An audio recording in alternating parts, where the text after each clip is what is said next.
Welcome to another episode of The Breakdown. This is gonna be an interesting one tonight, kids. We're gonna have us a little bit of a conversation tonight. That is not about, at least fundamentally, I'm sure we'll get there at some point, but it's not about Danielle Smith being a lying liar who lies. It's not about the NDP leadership race because there's other things that happen in Alberta politics. It's hard to believe what with the dumpster fire and the jet engine level of noise that comes out of the dumpster fire. But today we're going to be talking with, brace yourselves. It's another get. The Breakdown's going to be interviewing another leader of a provincial party. We just keep rolling with them. These people just keep saying yes. It's like they don't learn their lesson. I don't get it, but we're here for it. And tonight we're very excited to welcome to the program, not a stranger to the show, so she kind of knows what she's in for. We're very excited to welcome the interim leader of the Alberta Party, Lindsay Woo! Amantea. Congratulations, you got me. There we go. Lindsay, how are you doing? I'm doing well. How are you doing? I'm doing fantastic. Last time we had you on the show was to talk about the perplexing renewables moratorium. And I do want to get your thoughts on that because the recent revelations out of the Tyee that was like, oh yeah, no, she was just totally lying. She just was lying. I'd love to get your thoughts on that. But bigger news, maybe, I don't know. Maybe. Um, you got a new gig. I got an additional gig. Well, it's new though. You It's have new. you It's have you new. been leader of the Alberta Party before? I have not. I have not. But You. this is the first time. But no, it is my. I'm happy to announce that the Alberta Party once again has a leader. If not in the interim until we find someone smarter and better looking than me. I fill the chair for now. What was longer? The I thought I was going to be able to get that out without cracking up. But what was No, longer, the renewables moratorium or the Alberta Party's moratorium on having a leader? the the the second one. The second one. Yeah, Okay, it so was definitely a moratorium on renewable energy. Although we can talk about that particular dumpster fire later. oh, we will. And as I just want to throw this out there, but I don't know if our premier knows, but you can't actually heat the province on dumpster fire. She, I think, is going to try to prove you wrong, much to everybody's chagrin. Um, Indeed. you're a lawyer. You're an energy lawyer. This is why we talked to you about the renewables moratorium because you had some like up close, firsthand. Did they just screw with my contracts when they announced the renewables moratorium? And now you're the interim leader of the Alberta Party. How does that happen? Like, I guess the question I want to ask is, did you lose a bet, and what was the bet? I did not lose a bet. Um, Although we can talk about it another time. No, I really did put up my hand, and ultimately, um, you've known me for a long time. I am a person. It's actually I find it very ironic to be the person espousing very positive politics that we can do better. And I think, like a lot of Albertans, I just got tired. I mean, I've been in the back rooms for the last 20 years, but I got tired of just watching the dumpster fires and people just not doing enough about it. And so I rage put up my hand, and here I am. So, I mean, you talk about the back rooms, and I know that we talked a little bit about your political history on the last time that we had you on, but for our audience, I'm going to ask the question, who are you and why do you think you should be running this party? I'm just a girl standing in front of a province asking for it to be fucking reasonable. Okay. I mean, that's uh poetic, but It is. I feel like there's But a more substantive answer to me. there is a more substantive answer, but I told you I wanted to say it out And loud. I've found a way to work it in, so there you go. You did. No, I have been actually this is the 20-year anniversary of my involvement in federal politics. Woo! I'm not old. I just started really young, and so I have been involved in all levels of government, in all levels of political parties, campaigns at the municipal level, provincial level, federal level. spanning the BC Liberals, which are not a real Liberal party, the federal Liberals, the PCs when that was a thing federally and provincially here. And I was, for a hot minute, a member of the United Conservative Party when they rolled our memberships in after the unity vote. So did you buy So a UCP membership, or were you just I like grandfathered in? no, we were grandfathered in. So a little bit of background: anyone who was a member of any of the two legacy parties was automatically became a member of the United Conservative Party. And in truth, I did participate. I sat on a constituency association here in Calgary Buffalo, and I tried to make the best of something that ultimately I had not voted for, and so but you don't get to just take your ball and go home until you do. And so a lot of people in similar situations to mine who might have been a little bit more moderate going into the merger did try to stick around, did try to stick it out because it does become a self-fulfilling prophecy. If everyone who's a moderate leaves the party, then yes, naturally it moves to the right. But I think the writing was definitely on the wall when you look at organizations like Take Back Alberta, very much having an outsized influence on policy, on the board of directors, on the leadership, that there wasn't a place in the party for us. And so I left actually a number of years ago. I left before the pandemic. And like a lot of Albertans, I was politically homeless. I sat on the sidelines. Actually, the 2019 provincial campaign, was the first campaign in my adult life I did not participate in anywhere that I've lived. And so it was very disheartening for me. It was also the first time I actually got to vote on election day, so that was magical. Because normally I'm off running something, and so but it was disheartening. The pandemic did not lend a spark of hope to anything, as we all are very aware, and we've come out of it on the other side. I thought I think we all had some hope that there might be something different, that it wasn't going to be as bad as we all had forecast, and that is not proving to be true. This government, ironically, is a big government, but they're spending money on things that I don't think Albertans really appreciate. Or when you're spending millions of dollars on something like an energy war room still, but we can't put together a $6 million for our transit subsidies in our major cities. When you are cutting AISH or de-indexing AISH payments, when people are struggling to make payments to make ends meet. To see some of these, what I would say are more pet projects, the more frivolous spending.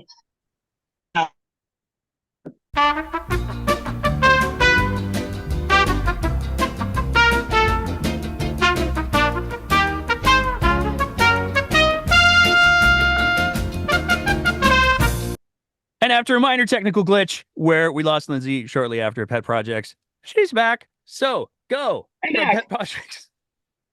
From pet projects. Yeah, you were saying big government. Yeah, it's big government. It's the thing that they didn't run on. And for people who are struggling to make ends meet, to pick between groceries and utilities, to make sure that they're making their rent payments or their mortgage payments or their car payments, to watch this government spend money on what I would say are non-core government mandates that are these pet projects, I think it's really hard to swallow. And it's certainly not what I think voters in this province elected. This is, I don't think, the government they elected. I think they elected a government that they thought was small c conservative, which this government clearly is not. I think they thought that they elected a pragmatic and maybe reasonable government. This government is not proving to be those things. And, I think it's as people are starting to get into what I would say are particularly dire straits. It's hard to watch, and it's hard to have hope that things are going to get better if all you see is frivolous spending, out of control spending. The UCP has increased the budget 20% over the last 2 years. I mean, that's more than the NDP did in their entire term. And so I can't imagine that anyone thought this is what we were in for when they elected Danielle Smith. And so to that end, uh, the Alberta Party is back, just like the Backstreet Boys, and um, we are. Thank you for laughing at my joke. No, that was great. And no, but like we are trying to bring together people who do have a more hopeful view, a more pragmatic, reasonable, efficient government view of how we can do some of these projects, because it's not just about government spending, it's about making sure we're efficiently doing things and giving credit where credit is due, but also being um, holding the government to account. And I think you sort of mentioned the NDP leadership at the top of the segment. The NDP has been very internally focused on their leadership race, and so if they're not going to hold the government to account, we will. Now, boy, there's a lot to unpack there. I'm going to try to Oh, unpack some of it. I know, so many things. You talk a lot about how you're just a girl standing in front of a province, but you also talk about the fact that the 2019 election was the first election that you weren't actively involved in. So I want to get a sense of when you say involved in, do you mean reading the occasional column on the internet, or what is your political uh, experience when it comes to the machinations of a party? So I've done everything from simply door knocking for candidates to putting together GOTV get out the vote plans to managing campaigns. I've sat in provincial and federal war rooms as the votes are getting tallied. I've done all of it. I've sat on the national platform committee. Um, uh, I co-authored the marijuana legalization platform for the federal Liberal Party, because I do believe in very much classical liberalism and in which sometimes looks a lot like libertarianism, interestingly. And so I do believe people should be free to do what they want as long as they're not harming anybody. And so I I guess I've done a little bit of it all. I've done candidate recruitment. I've done fundraising. I sat on the fundraising committee for 2 years for the single largest fundraising electoral district association in Canada. Any party, any riding. And so I gave myself a medal for those. But so it's kind of all of it. And so I think that lends itself really well to helping rebuild a party, to being able to find people who are uh, ready, willing, and able, but might not have the skills to be able to build up people as they want to participate in politics, to be able to give them the tools to be successful and to help the party be successful. All right. The only other thing I wanted to challenge you on from the big chunk that you did at the front end there was, do you really believe that anybody thought that with Danielle Smith they were getting a pragmatic government? Like, I think people believed a lot of things, but I don't think anybody was looking at Smith going, ah, she's even keeled. I wouldn't say even keeled, but I do think that, and not just Daniel Smith, but the entire UCP caucus. I think there was a sense or a hope in the general electorate that they were going to get something that was reasonable, that was going to make the hard decisions and make them in a way that was going to be best for Albertans. And obviously, none of that is borne out in since leadership and since the last election. Okay. I probably should do a full disclosure here as well, because we're going to start getting into the nuts and bolts of the Alberta Party and the history of the Alberta Party. And I just want to own that I made the terrible, terrible mistake of running for the Alberta Party in 2019. So I'm sorry. I'm not a member of any political parties. I'm certainly not a member of the Alberta Party because they they kicked me out. But that's a whole other story. Um, Okay, I'll welcome you back with open arms. well, so like it'd be a party of what, 12 then? 13. Leave it Okay. alone. That's a If we can't, you know what? It's in politics, we all take it so seriously that sometimes we just need to lighten up a little bit 100%. and, and honestly own our mistakes, own our our idiosyncrasies and own our shortfalls. And honestly, I think that we would be better off as a society and as a country and as a province if we were just a little more honest. I think that actually, total aside, I think that's Justin Trudeau's biggest failing is that no matter what happens, he tries to spin it rather than simply admitting that someone screwed up and just owning the L. And so I think that if we could be more honest with people, I mean, the flip side of that, of course, is as voters, we have to reward that kind of behavior. But back to our regularly scheduled program. There we go. I mean, you teed me up quite well for the next little note that I had written down here. You have an extensive history background with the Federal Liberal Party. You listed off policy that you've written there, and you just turned around and you slapped the JT. So, uh, what is, this is the perennial question when people are discussing the Alberta Party is, what is the Alberta Party? And I'm curious how somebody who has such a diversity of political background, um, how I'll phrase the question this way. Where do you see the Alberta Party being right now? Where do you see it being in 2 years? So I think part of the reason that I'm a good interim leader is I do have that diverse background of being in a variety of different political parties, provincially, federally, and having worked on municipal campaigns, honestly, all the way across the spectrum from, Evan Woolley in Ward 8 to Bill Smith for mayor in Calgary's Bill Smith, not Edmonton's Bill Smith. Always have to, we have a diversity of candidates in this province. And so I think that makes me really, qualified to really start to try and bring everyone together and to tee this up for somebody else to really run with. Because ultimately, the Alberta Party, and although it started as a really weirdly far right thing, and we all can own that history. I think it's about radical centrism. It's about being passionate about our centrism, and honestly, just the best ideas and making sure that we're being efficient with our tax dollars, that we're being effective with our tax dollars, and that we are providing the services that people expect of a government, and no more, and leaving it at that. Teeing stuff up for business and then getting out of the way. Letting people thrive. Making sure that we're providing opportunities for everybody. That we're providing, equity in opportunity, but allowing people to go and get those opportunities. No person should be left behind, but it doesn't mean that we're going to carry you over the finish line either. Which is a whole bunch of euphemisms for centrist policy. It's I always find it really interesting. For instance, that conservatives don't back housing first as a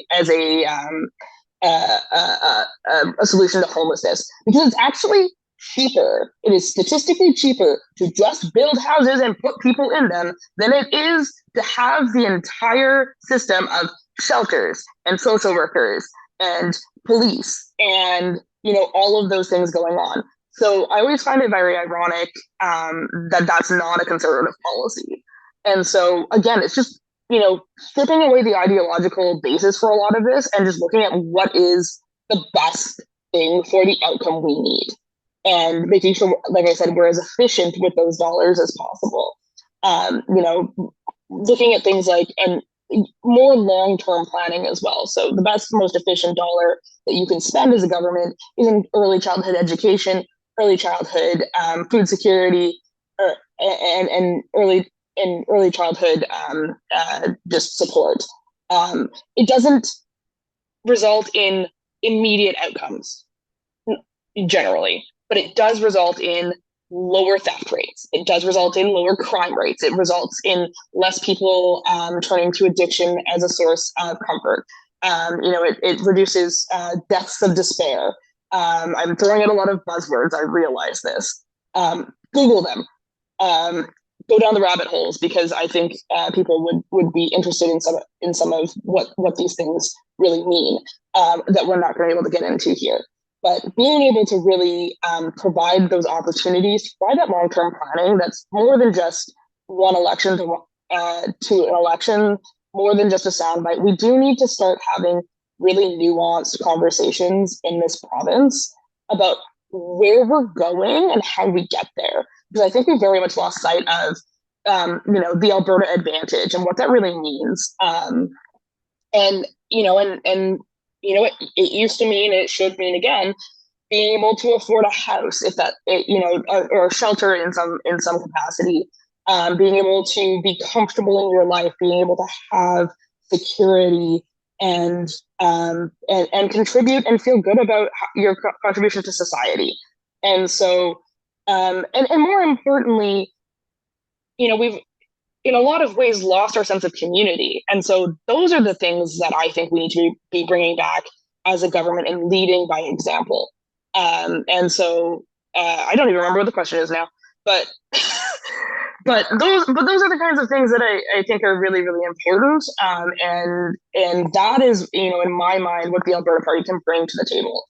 Stripped of, ideological bias, or bringing it all together and pitting it against each other and seeing what the outcome is. It can be just as multi-partisan as nonpartisan. Well, there's a couple things I want to unpack there. I mean, you talked about the idea of radical centrism, and I think that there's a couple of I have questions about that terminology. I mean, first of all, centrism as a political ideology has, to my view, two major problems. The first one is that there are a good number of people who are in fact radical who have decided to try to seem less radical by saying, "Oh no, I'm not a racist. I'm centrist," which is, What? oh That yeah, that seems like a weird dichotomy. All right, you should spend more time on the Twitter machine, because clearly. there's a lot of the TBA folks are describing themselves as centrist. And so that's one interpretation of centrist potentially. There's the other, interpretation when you say radical centrism. The immediate thought that came to my head was, so it's going to be the best vanilla ever. Um, I mean, sort of. So let's stop. I'm not going to let you say the other thing yet. We'll come back to your second thing. So the term radical centrist was coined by both Peter Lougheed and not Justin Trudeau, the other Trudeau, um, Trudeau Senior. And so it was very much in that era of politics that you see the terms radical centrism come up. And to that extent, so first off, I'm gonna punch back at the humans calling themselves centrists, because just calling yourself a centrist does not make it so. Just like calling yourself a conservative does not make it so. And so to that end, you can call yourself whatever you want. It's about the actions you take. It's about the outcomes you bring. It's not about what you call yourself, and it never has been.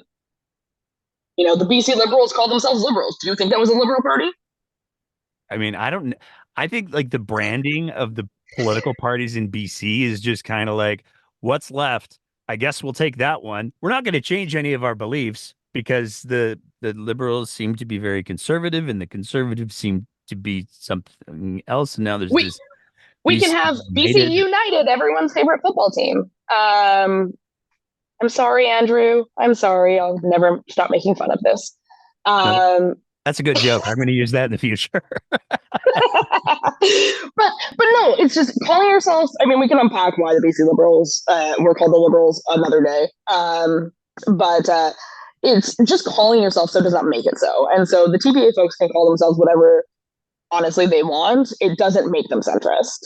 Centrism, in my mind, is pulling from both the left and the right and the best parts of both, and kind of just like leaving the parts that don't work or aren't good. And is it hard to define? Yes. Is it middle of the road? Yes. Is it the best kind of vanilla? Yes. Um, uh, but it's expensive French vanilla.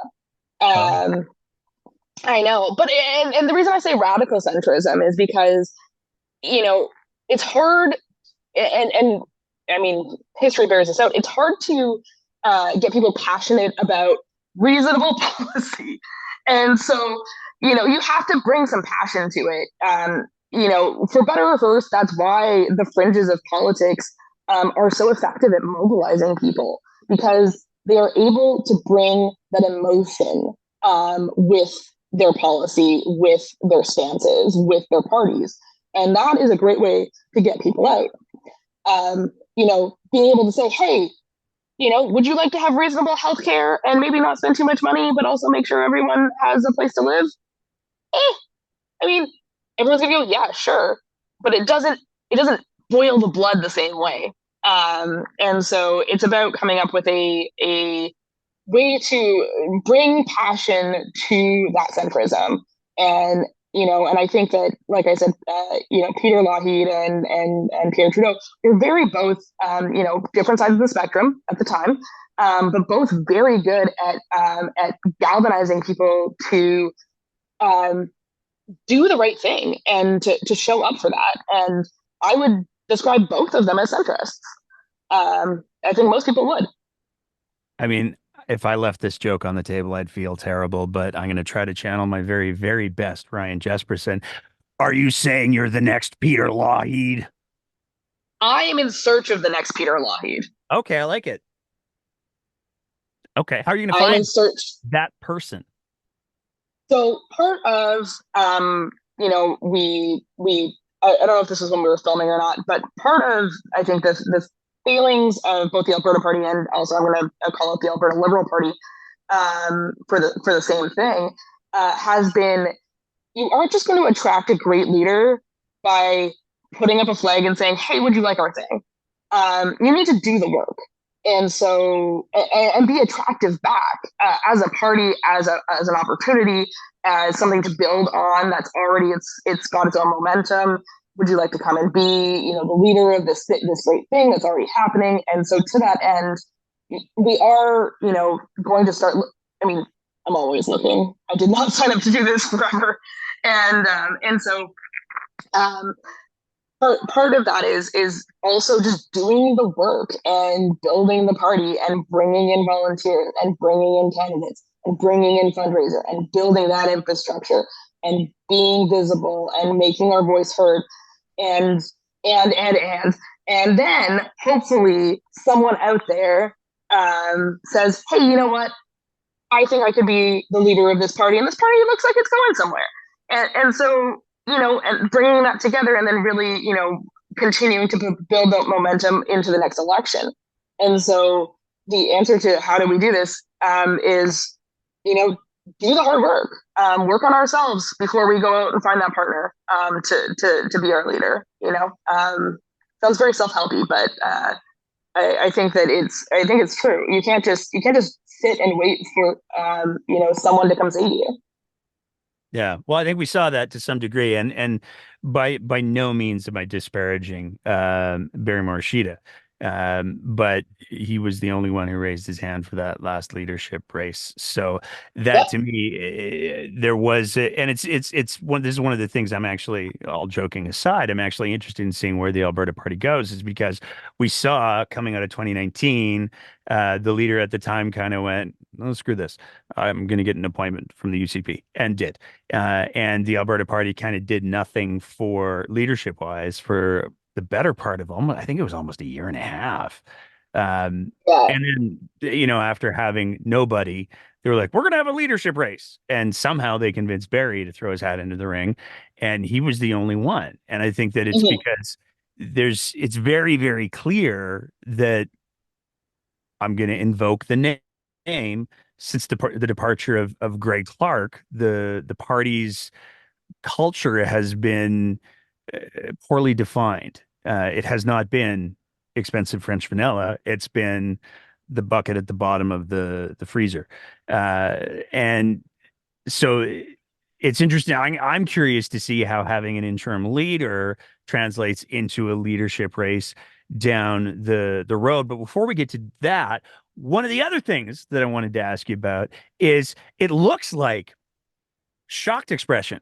But it looks like somebody found the keys to your Twitter account because the Alberta Party has been tweeting some things. And Yes, we have. which is you Not guys, me. It's actually not me. The Alberta Party was for a very long time referred to as the Twitter Party. I remember that in the run up to 2019, a lot of people were talking about how the Alberta Party had an incredibly strong social media presence, particularly on the Twitter machine. And then I think somebody lost the piece of paper that the password was scrawled onto, and then it stopped for a long time. But um, the tweet that got my attention, because this is something that in those of us in the pundit class uh Mm. have bandied around for quite some time, but it talked about the fact that the UCP is not a conservative party. Now, the NDP is very clearly not a conservative party. So if the UCP is not a conservative party and the NDP is not a conservative party and the Alberta Party is the one pointing this out, is the Alberta Party looking to lay some kind of claim to whatever is left of the carcass of the PCs? I mean, I'm going to say yes, and the reason I'm going to say yes is because I think that the people who have not followed into the UCP or have left since the merger, um, one are amazing people, and two, don't feel like they belong anywhere. They're not going to the NDP, Lord knows, and they feel that the UCP has gone too far. I mean, the I was a PC, and so and as were many Albertans, and uh, yes, I will lay claim to every single one of those people because ultimately they're good people. There were good ideas. Don't get me wrong. I am not for single party systems, and I think that debate and opposition is good. And I'm not advocating for us going back to that in any respect. But the people who have been left behind, yes, I want all of them because they, represent the reasonable, pragmatic um, tradition of small c conservative politics in this province. And I also want the people on the left who don't feel who feel like the NDP has gone too far to the left, and who we're going to see. It's going to be super interesting to see the outcome of this leadership because I think that there is, for people watching closely, there's a huge split happening in the NDP with respect to, whether or not they should be affiliated with the National Party. It makes it a little hard to run in Alberta when you have people like Charlie Angus, bless his soul, standing up and saying, you can't, you'll be guilty of an offense if you are promoting oil and gas companies. Well, that offends every Albertan, right? And so, but they're tied to that. They're the same party. And so, for better or for worse, right now, we get to paint them with that same brush. And, notwithstanding Charlie's not running again, for reasons, I think that it does make a lot of people very uncomfortable, particularly federal liberals who have ended up in the NDP for a lack of a home. And, a lot of those people have shown up on the Nenshi campaign. So it's going to be very interesting to see whether, if Nenshi wins, if they do actually de-affiliate, if Nenshi doesn't win, what those people end up doing. I'm sitting here with a bucket of popcorn, just like everyone else. And, I have no skin in the game. I think the whole thing is great for the Alberta Party, no matter what happens, to be honest. I think both any of the possible outcomes are going to be great for us because at the end of the day, people are going to feel left out of whatever the answer to that leadership is. And so, to that extent, call me because we're here to take the politically homeless. So, Were you gonna? yeah. I mean, I guess one of the big questions that has to be, I would assume, is being talked about in the Alberta Party war room, is the pundit class, the politicos, everybody seems to have decided that Alberta is now a two-party system, and it's going to take one hell of a compelling argument to not even just like demonstrate that that narrative is flawed, but to get people to a place where they're willing to break that narrative for themselves. What is the Alberta Party got planned? How are you guys gonna do anything to uh Wonderful. I'm sorry, but You're lucky I like you. the jokes just write themselves for so much of this. But in all I seriousness, like know. I know. Yeah. the Alberta Party has been quite silent on the political landscape. The lack of official commentary from the party, as we have seen some of the most seismic events and policies of the last 60 years. I mean, I feel like we'd have to go all the way back to the Socreds to get to the same level of where we are right now. Um, Mhm. but what is the Alberta Party going to do? I mean, one of the things I'm going to say is super encouraging since I got named interim leader. I mean, it's only been a few weeks still, but the level of response, the outpouring, the people calling to say that they want to volunteer, that they want to run, buying memberships, wanting to volunteer. Like, I already said volunteer. But like it's amazing, and we are seeing an uptick in all of those things. It's going to take a lot of work. Nothing is a silver bullet, and it's going to take bringing people in, building that capacity, like I said, building that infrastructure to be able to respond to things. We are picking up the pace, as you can tell, and so it's amazing. With the small team that we have, we've started to really start to turn out, I think, more than our fair share of things, given what we have right in place right now. And we're only looking to build on that. We do have our AGM coming up June 1st and 2nd, so we'll be electing a new provincial board. We will be bringing more people in, setting up some new task forces, and really starting to do the work of rebuilding the party. And part of that, which will be my number one, no matter how long I am leader or on the board or doing anything, is bringing in more Albertans and listening to them. Because ultimately, I've sat on a national policy committee. I've been a provincial policy chair. And one of the things that always irks me about politics, and this is a pundit thing, is um, policy and political parties is often written by three white dudes in a back room. And then it gets through the whole process, and people just kind of accept it and move on. And under my watch, we are going to be including all Albertans to the extent that they want to participate, and that means reaching out to subject matter experts, reaching out to those people who are affected by certain policies or areas, making sure that we're hearing the voices of the people actually on the ground, doing the work, living those experiences, to make sure that when we are putting in policy or when we are developing policy to put forward to ultimately form a platform, that it's informed by real people, and it's informed by people who know what they're talking about, whether that's again from a lived experience, whether it's because they are subject matter experts, whether they are running a nonprofit in or a business in that sector. Actually hearing from people, I think, is incredibly important, and I don't think that that's what has happened. I'm going to call everyone out. That doesn't happen in any party. And I think that that's where Albertans are going to see a difference in, our approach. It's, open the party up, make sure that we're here for everybody, for better or for worse. And ultimately make sure that that's the kind of thing that we're bringing to the legislature when we elect our next MLAs. And, you don't have to be the biggest party to have a lot of sway. I mean, just look at the Greens in BC. I grew up in BC, so I follow the politics closely. And so, they elected 3 MLAs, but they held the balance of power.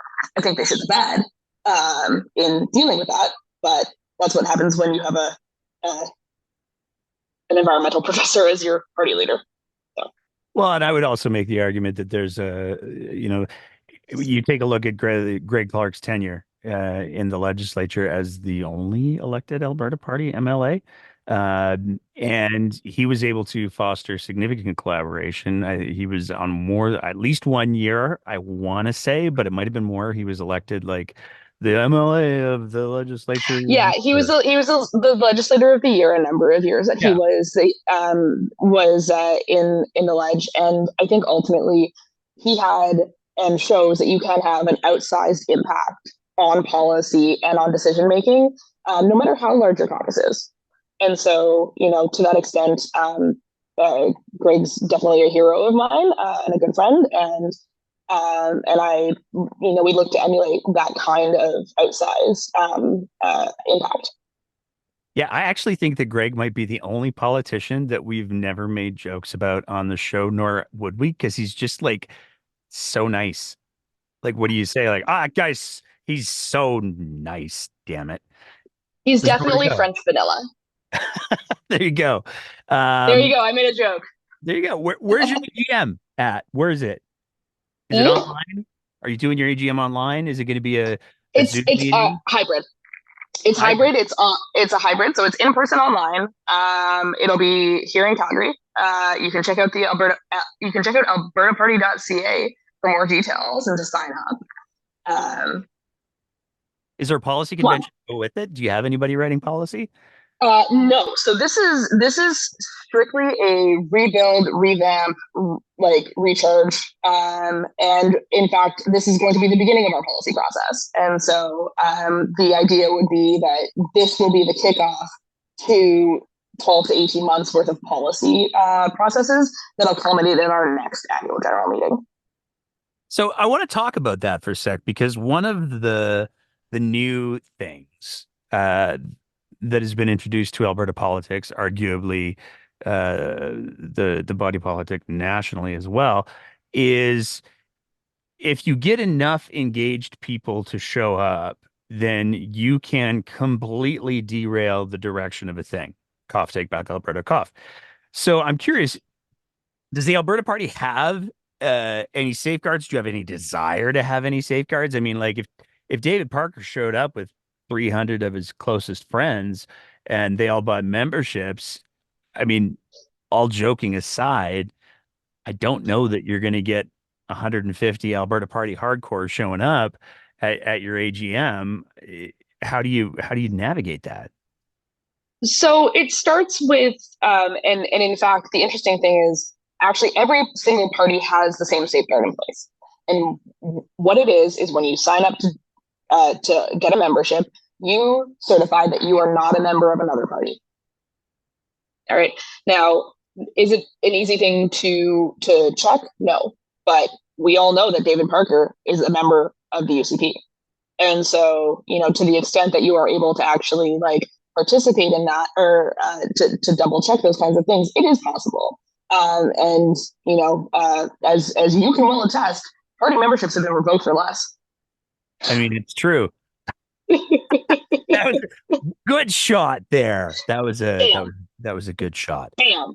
Um, But no, like in all truthfulness, it's why people don't necessarily join the NDP because they are members of another party at a different level. Things like that do happen. And ultimately, you can revoke a membership over that. And so, if someone is very clearly, a member of another party is, saying that they're going to meetings or doing things like that, you can revoke those memberships and return their $10 and tell them to be on their way.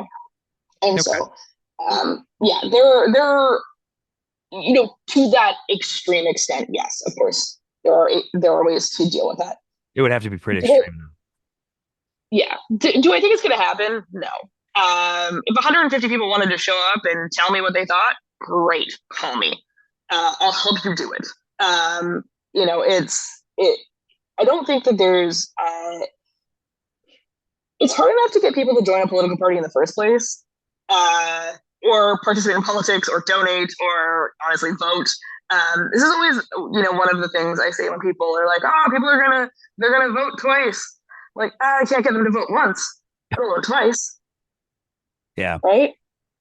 I just You can't know, help but think but that somewhere in a darkened corner of a Tim Hortons somewhere. There's a bunch of there's three guys sitting around going like, "Damn it, they took away our separatist party," um, and now they're centrist.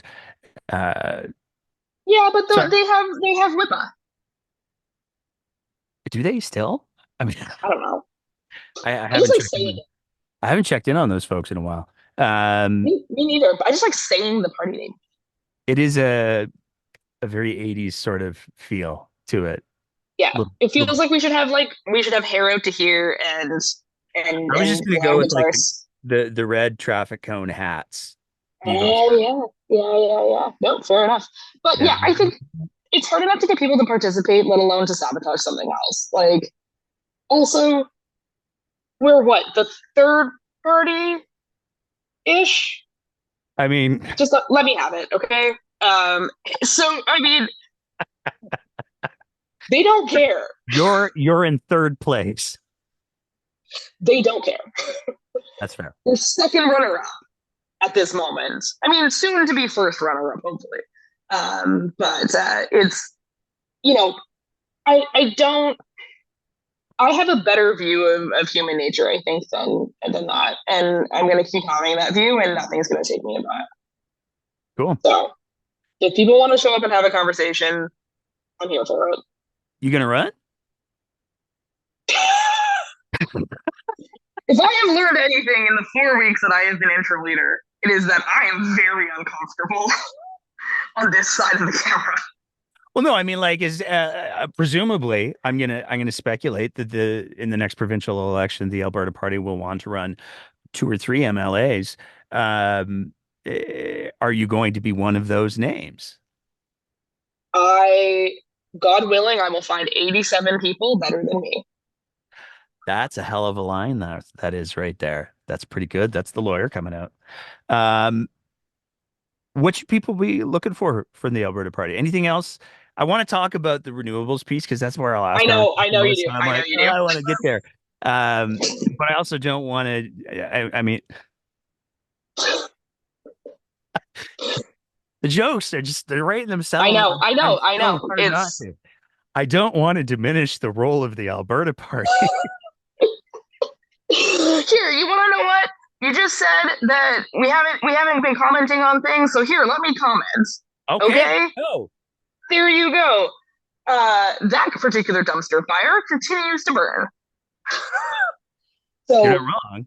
I mean, we saw today yes, in the last 24, 48 hours, there's been reports that there was a 300 megawatt TransAlta wind facility that has been canceled. There's another 300 megawatts that have been put on indefinite hold because of the questions around the renewables policies. What's the Alberta Party's stance on that? if people thought the UCP was going to provide certainty for the business community, they are sorely mistaken. What would the Alberta Party do differently? Maybe not that. There was absolutely no need for a moratorium while, so ISO was looking for help, and the AUC was looking for help, and they were looking for help because they were being inundated with applications because people wanted to do this. Businesses wanted to do this. It made economic sense to do this in a certain environment. And so, to the extent that we would have done something different, it would have been actual consultation. It would have been staged. It would have been transparent.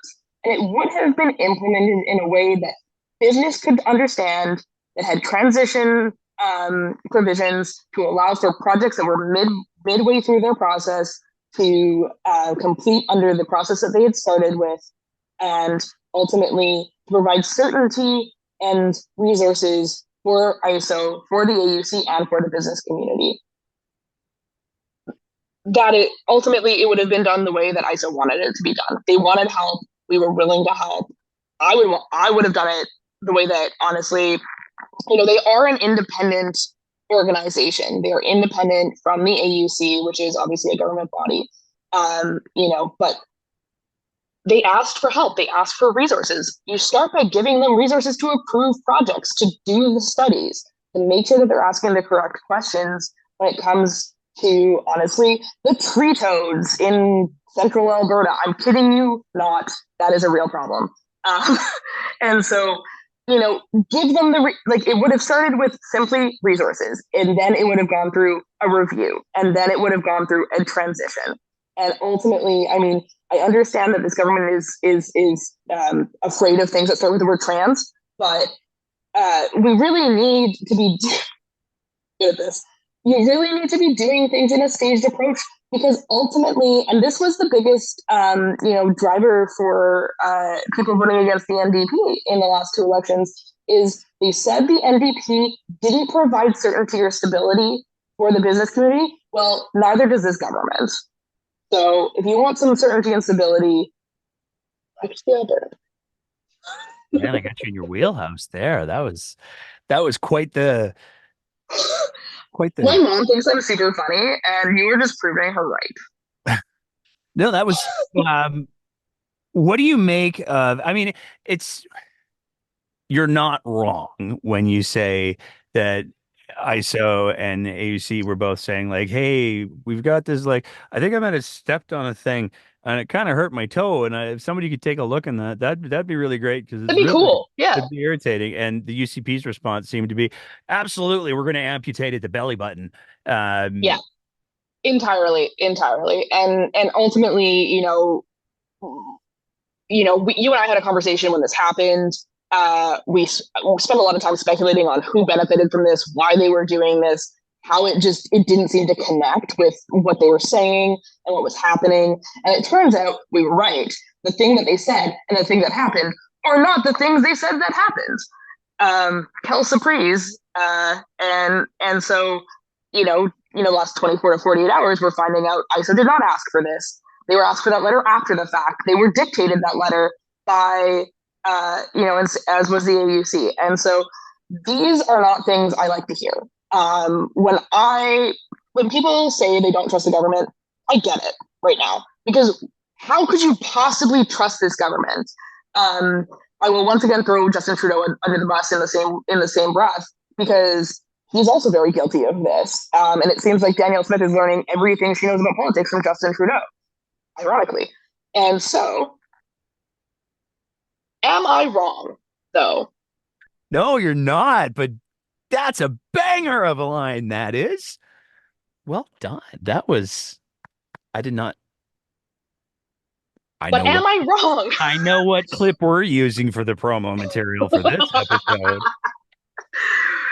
It's like, do you see my little constitution? My little constitution. Oh yeah, no, I see what it is now.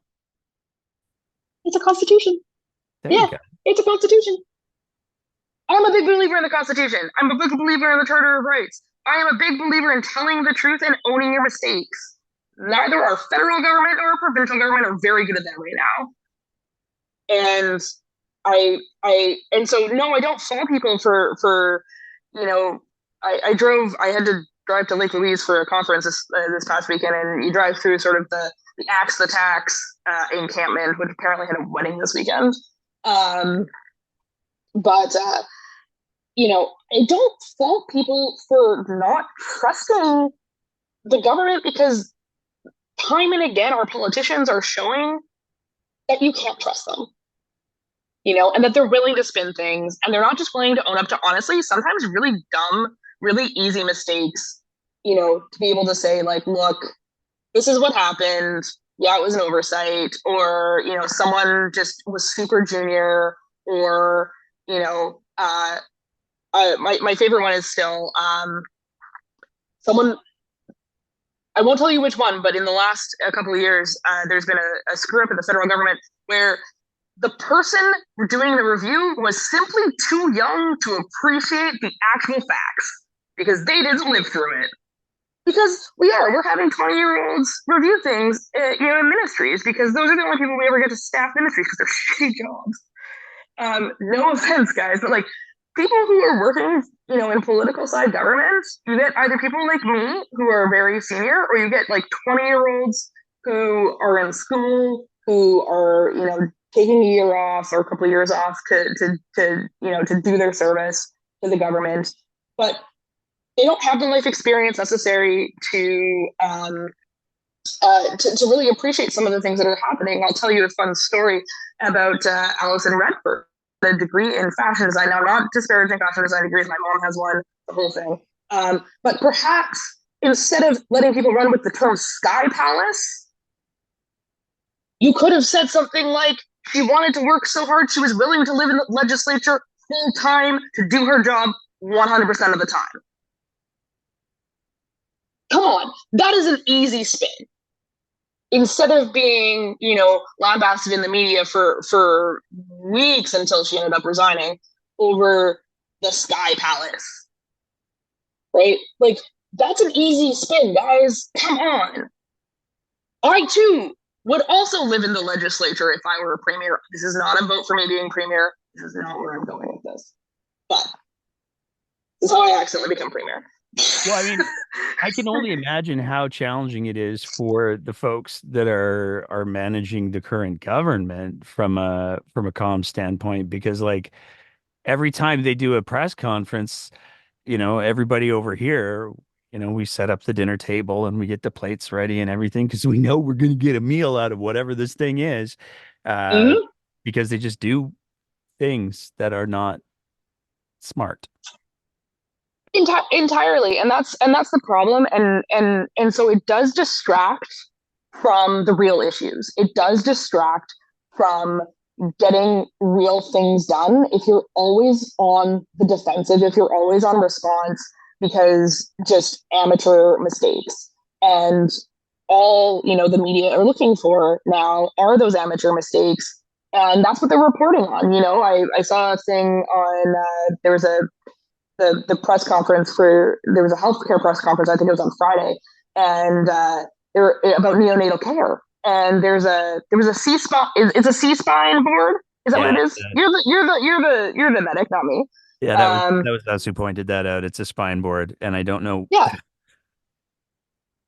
and it's very reminiscent of the menorah in the Toronto Pearson Passover uh, message.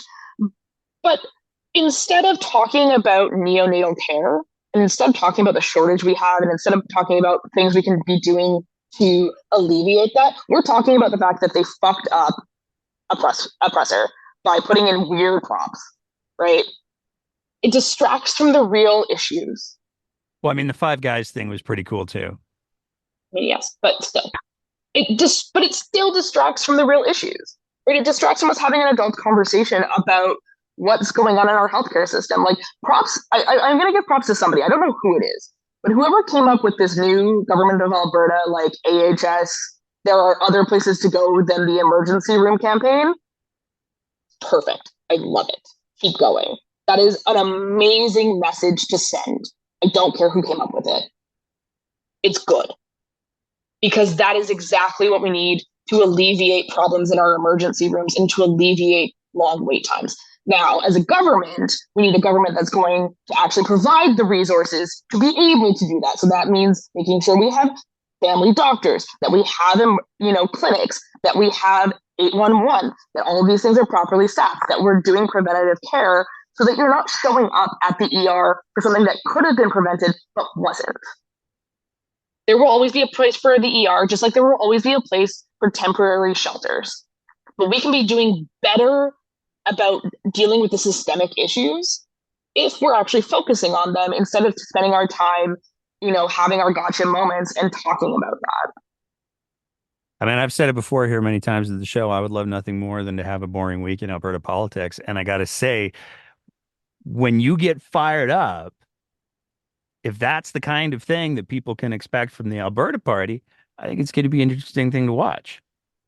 I think what Alberta really needs right now is some good old fashioned vanilla. I mean, it would be nice. It would be. It would. It's it's It's we too pay spicy now. politicians. We pay politicians. It is too spicy. And I like spicy, but not this spicy. Oh, not too spicy. Um, This is not this on spicy. fire spicy. This This is is like on fire spicy. somebody forgot to put out the baked Alaska spicy. Yeah, this is. We pay politicians to hopefully go and represent our interests and to do all the reading and to do all the work and then ultimately vote for us. And then every few years, we want to show up and say, okay, are you doing a good job? Are you not doing a good job? Should we put someone else in? Do you need to go to a nursing home and die? Like, those things. I I mean, I do, but like most people don't want to have to think about whether or not our politicians are doing a very good job every single day. They don't want to be having to make sure that politicians are looking at the right information, that they're holding each other to account, that they're doing their goddamn jobs that we pay them for. This is my diatribe on also why I don't love um, referenda unless you really need it. Yeah. No, I think Because referenda lazy. it's an abdication of responsibility that we literally pay people for. So if I'm going to have to go and vote on everything, then I don't need to pay these people to do it for me. We have a representative democracy. Let's go back to having a representative democracy. Well, I like the idea personally. I like the idea of being able to say to an elected official. I mean, we haven't had this in a while, but I like the idea of it. Being able to say to an elected official, "Hey, you know what? I do not have the time to go talk to all of the smart people about the best way to irrigate southern Alberta. A, I lack the passion. B, I lack the interest. And C, I simply do not have the time. Please go do that for me so that Yeah. farmers can do the And then, farming things." and then report back to the legislature and do a thing about it to the best of your ability. And if we don't like it at the end of the day, we're going to vote you out. But that's the risk that comes with being a politician. It's why we pay them the way that we do. They are at pleasure appointments, renewable every 4 years. And for all of you employment law nerds, and that's what I want. I want people to like people need a break, man. Not a breakdown. No offense. I mean, I would love to not for us not to be needed. I think there's always going to be a place though for these kinds of conversations for people who are interested, who want to participate, hear from I'm not going to call myself a subject matter expert, but other actual subject matter experts, and be able to say, okay, great, I know a little bit more about irrigation in southern Alberta. I feel confident that you know enough to go do a thing, and I'm going to go back to not caring because we pay politicians to care about this stuff.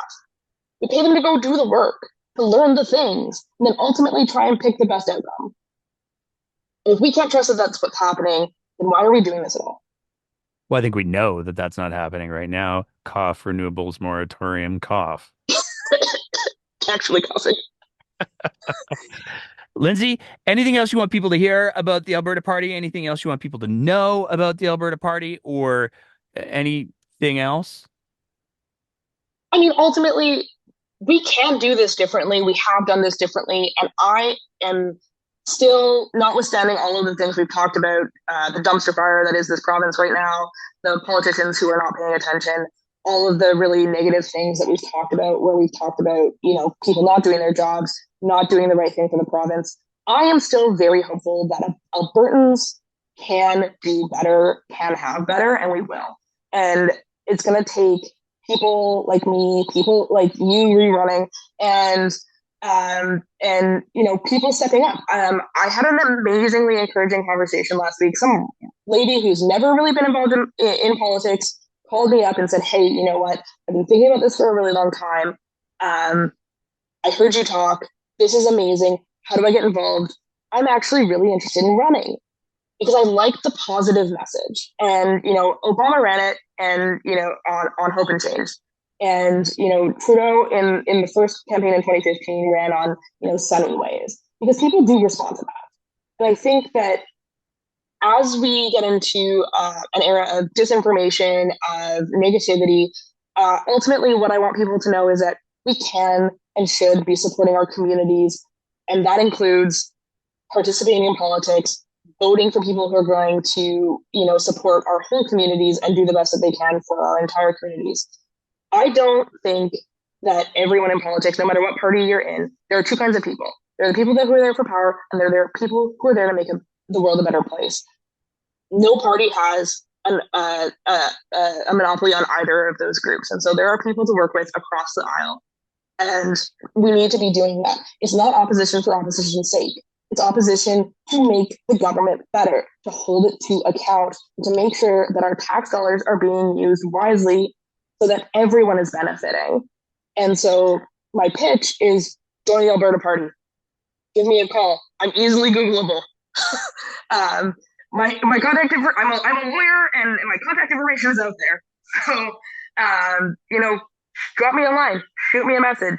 I'm here to bring people in to make this better and ultimately to make Alberta a better place to live and bring back the Alberta advantage. Well, I got to say, I do respect the hell out of what you're doing because the fact that you're trying to avoid running, and you're still willing to do all of this work. And I think it's important to highlight as well, unless there's been some major changes to the Alberta Party constitution, the interim leader is not allowed to run to be the leader of the party. So it's not like you're doing this work in the hopes of becoming premier. No, and in fact, it's one of the reasons I actually said that I would be the interim leader, so that I don't have to be the permanent leader, and I don't get sucked into doing this forever. There you go. Well, that's very pragmatic, very radically pragmatic of you. Indeed. Lindsay, thank you so much for taking the time to chat tonight. I really enjoyed this conversation. Thanks for having me. And that's it for another episode of The Breakdown. As always, if you appreciate the kind of content that we're trying to produce here, we would love nothing more than if you thought about signing up to be one of our Patreon sponsors at www.patreon.com/thebreakdownab, where for just the price of a fancy cup of coffee a month, you can help us continue to produce this kind of content. Whether you're listening to the audio version of the podcast, in which case, maybe leave a review and a rating, or whether you're watching it on one of our streaming platforms, we want to say a big thank you to everybody who is part of the Breakdown's audience. And as always, take care of each other and keep the conversation going.